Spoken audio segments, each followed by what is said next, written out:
Hello guys, welcome back to my YouTube channel. मैं हूँ शिवी सिन्हा और मैं आपको हेल्प करती हूँ एनटीए यूजीसी नेट के प्रिपरेशन में। फ़िलॉसफ़ी हमारा सब्जेक्ट है, जी हाँ। तो अभी तक हम लोगों ने देखा था कि जो आपका heterodox school of Indian philosophy है, हम लोग वहाँ डील कर रहे थे। तो अभी तक हमने जैना फ़िलॉसफ़ी का आधा न्यायवाद कंप्लीट कर चुके थे और अभी हम लोग स्यादवाद पे पहुँचे हैं। स्यादवाद को मैंने लास्ट क्लास में एक्सप्लेन किया था कि स्यादवाद है क्या, और आप उससे रिलेटेड जो 7 टाइप्स ऑफ जजमेंट्स है उसके बारे में आज हम लोग डिस्कस करेंगे। लेकिन शुरू करने से पहले प्लीज़ मैं आपसे रिक्वेस्ट करूँगी कि प्लीज़ मेरे चैनल को ज़्यादा से ज़्यादा लाइक, सब्सक्राइब और शेयर करें अपने दोस्तों के बीच, ताकि ज़्यादा से ज़्यादा लोग इसका बेनिफिट उठा सकें, क्योंकि मेरा चैनल फ्री ऑफ कॉस्ट है। और हाँ, कुछ व्यूअर्स की तरफ से ये भी रिक्वेस्ट आ रही है कि मैं रेगुलर वीडियोस डालूँ। तो I am very sorry guys कि मैं रेगुलर वीडियोस नहीं डाल पाती हूँ, बिकॉज मेरे कुछ पर्सनल रीजंस है इसी वजह से। लेकिन फिर भी अगर आप ऑनलाइन क्लासेस करने को इंटरेस्टेड हैं तो please let me know. But उसके साथ एक प्रॉब्लम ये है कि मैं पीपीटी फॉर्म में आपको शेयर नहीं कर पाऊँगी सारी चीज़ें, जैसे कि इसमें लिखा भी रहता है, मटेरियल भी रहता है, साथ ही साथ मैं क्लासेस देती हूँ। लेकिन अगर आप लाइव क्लासेस आओगे यूट्यूब पे तो एक टाइम फिक्स कर दिया जाएगा, तो उसमें लेक्चर्स ही होंगे। तो मुझे लगता है कि उससे बेनिफिट तो होगा, बट जो पिन पॉइंटेड चीज़ें होंगी वो शायद कुछ मिस हो जाए, क्योंकि नोट्स में क्या होता है कि मैं प्रिपेयर करके बताती हूँ। तो प्लीज़ लेट मी नो, आप अगर इंटरेस्टेड हो तो मैं वो उसके लिए भी रेडी हूँ। तो डेली के बेसिस पे हम लोग एक लेक्चर कर सकते हैं, ठीक है। तो आज जो है हम लोग स्यादवाद डील करेंगे। तो स्यादवाद मैंने बताया था जैसा कि लास्ट क्लास में, कि होता क्या है, theory of relativity of knowledge, यानी एक कंडीशनल स्टेटमेंट बनाता है जो कि न्यायवाद से ही निकल के आया। न्याय का मतलब होता है स्टैंड पॉइंट, एक नज़रिया, क्योंकि हम लोग पूरी तरह से किसी चीज़ के नेचर को नहीं जान सकते, पूरी तरह से सत्य के बारे में नहीं जान सकते। बस हम एक व्यू के हिसाब से अपना एक व्यू देते हैं, एक स्टैंड पॉइंट होता है हमारा। और स्यादवाद जो है उस 6-7 तरह का न्याय जो होता है, यानी कि स्टैंड पॉइंट होता है, उससे स्यादवाद का जो है सिद्धांत आया है। और 7 तरह के हम लोग कंडीशनल जजमेंट दे सकते हैं। स्याद का अर्थ होता है जिसमें कि शायद, मे बी, हो सकता है, और ये जैना की फ्लेक्सिबिलिटी को भी दर्शाता है। तो सबसे पहले हम लोग देखते हैं आज 7 तरह के जजमेंट्स को क्या है और किस तरह से देखे गए हैं।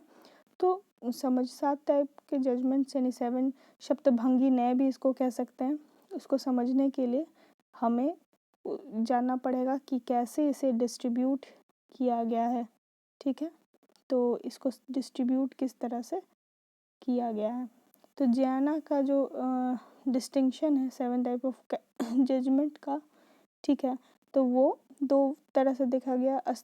अस्तित्ववाचक परामर्श, यानी कि ऐसे जजमेंट्स जो कि किसी चीज़ के गुण से या फिर उसके सिम्टम से, यानी किस तरह से वो बिहेव करते हैं उस हिसाब से उसके बारे में हम परामर्श देते हैं, यानी स्टेटमेंट्स पास करते हैं। तो उसको अस्तित्ववाचक, यानी कोई किसी के अस्तित्व से रिलेटेड को, अस्तिवाचक यानी कि वो उसके एग्जिस्टेंस से रिलेटेड हम लोग जो स्टेटमेंट्स देते हैं वो अस्तिवाचक परामर्श होता है। और नस्तिवाचक परामर्श, यानी अगर कोई चीज़ के बारे में अगर हम जजमेंट देते हैं उसके एब्सेंस या फिर किसी और चीज़ से उसका रिलेशनशिप देखते हुए हम लोग जो जजमेंट देते हैं उसे हम नस्तिवाचक परामर्श कहते हैं, ठीक है। तो चलिए देखते हैं गाइस। तो आगे देख लेते हैं ये क्या हो गया।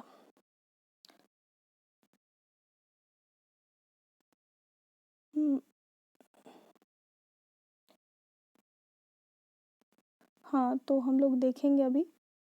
अस्तिवाचक नस्तिवाचक देखा हमने, उस हिसाब से हम लोग 7 तरह के कैटेगरीज में बांटे गए परामर्श, यानी कि स्टेटमेंट्स। तो सबसे पहला आता है स्याद अस्ति। स्याद अस्ति मतलब शायद है मतलब किसी चीज़ के बारे में बताया जाता है कि कोई भी चीज़ प्रेजेंट है, शायद है, ठीक है। और इससे कहेंगे कि रिलेटिवली वो चीज़ रियल है, यानी जैसे हम लोग कहते हैं कि कोई अगर कलम रखा हुआ है हमारे रूम में, तो शायद यह कलम है। शायद इसके शायद का अर्थ ही होता है शायद, मे बी, क्योंकि ये होल ट्रुथ को हम लोग चूँकि जान नहीं पाते किसी के बारे में, तो कंप्लीट जजमेंट हमें देना वो सही नहीं है। तो जो गलती करने से बचने से शायद हम गलत ना हो जाए, इसीलिए हम लोग शायद शब्द को लगाते हैं, ताकि हम लोग एक कंप्लीट किसी के होल ट्रूथ को चूंकि हम लोग जान नहीं पाते हैं, नेचर नहीं जान पाते किसी चीज़ का, तो हमें एक अपने पार्शियल व्यू पॉइंट से हम एक स्टेटमेंट दे रहे हैं ताकि हम दूसरे के स्टेटमेंट को भी क्लैश नहीं करें, दूसरों के साथ हम लोग मतलब फाइट में ना आ जाए कि वो गलत बोल रहा है। तो सबके स्टेटमेंट को इज्जत देते हुए हम कहते हैं शायद है, हाँ ये बात सच है। दूसरा स्टेटमेंट है हमारा शायद नस्ती, शायद नहीं है। इस स्टेटमेंट के हिसाब से कोई भी चीज़ नहीं है या फिर रिलेटिवली यानी हमारे व्यू पॉइंट से किसी प्लेस, टाइम और जोन को देखते हुए वो चीज़ नहीं है। जैसे कि हम लोग मान लेते हैं कोई पेन था पहले या फिर जो था, शायद कलम नहीं है, पेन नहीं है रूम में अगर, तो कहेंगे शायद नस्ती कलम, ठीक है, यानी कि शायद कलम नहीं है, ठीक है।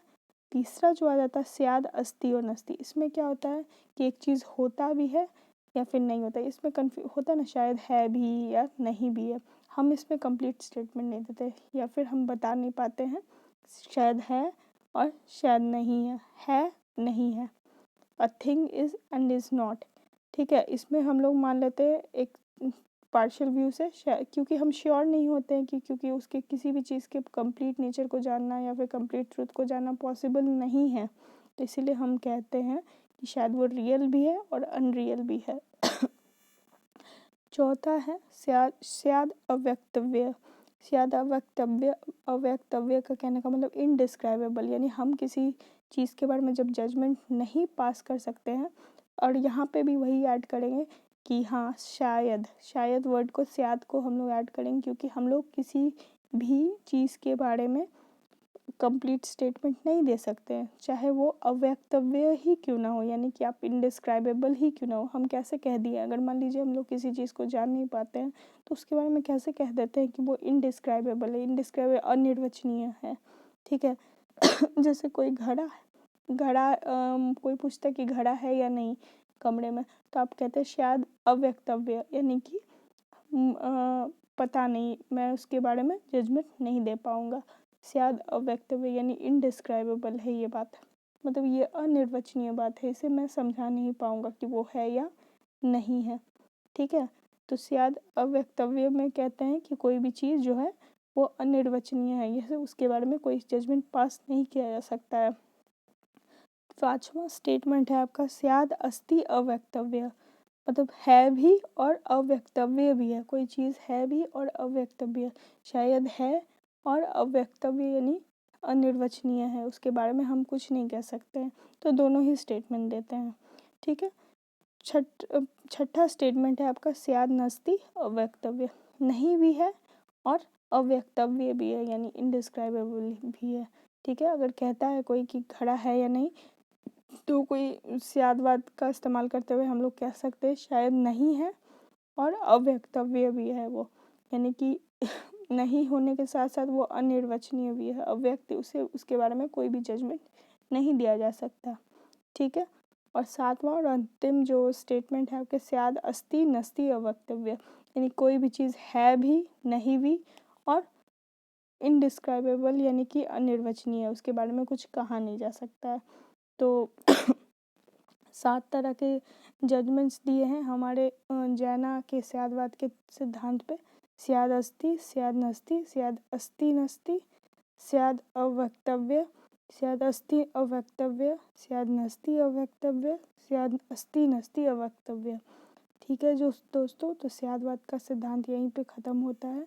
और इसके साथ साथ मैं बता देती हूँ आपको कि हमारे जो लेसन्स होते हैं वो पिन पॉइंटेड नेट के एग्ज़ाम के पॉइंट ऑफ व्यू से ही होते हैं, और उसके अलावा भी अगर कुछ एक्स्ट्रा अगर देखा जाए तो कोशिश यही बनी रहती है कि आपके बेसिक्स भी क्लियर होते जाए। तो प्लीज़ ज़्यादा से ज़्यादा अपने दोस्तों के बीच शेयर करें, और प्लीज़ इसे बेल बटन को दबाना ना भूलें, लाइक और सब्सक्राइब ज़रूर करें। थैंक यू वेरी मच, और मुझे ज़रूर बताएं कि आप ऑनलाइन क्लासेस करना चाहते हैं या नहीं। Bye bye.